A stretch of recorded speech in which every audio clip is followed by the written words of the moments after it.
I will talk about internal wiring of the capacitor bank.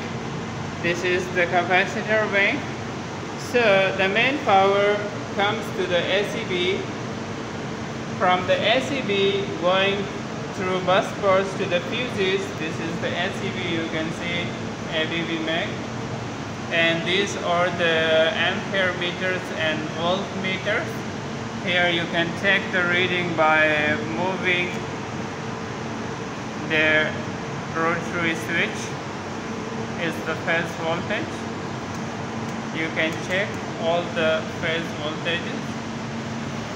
Here, after the ACB power comes to the fuses, these are the fuses. It's connected through the bus bars. These all are the fuses. You can see it. Now, after the fuses, the power comes to the contactors. You can see these are the special duty contactors for capacitors. You can see all the contactors. So this is the incoming from the fuses.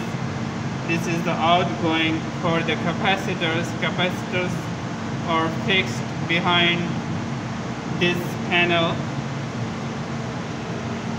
Now this is the main controller for the power factor. This is the controller which monitors power factor and accordingly open and close the contactors. In my next video, I will talk about the full operation of the controller. Watch my next video. Thank you.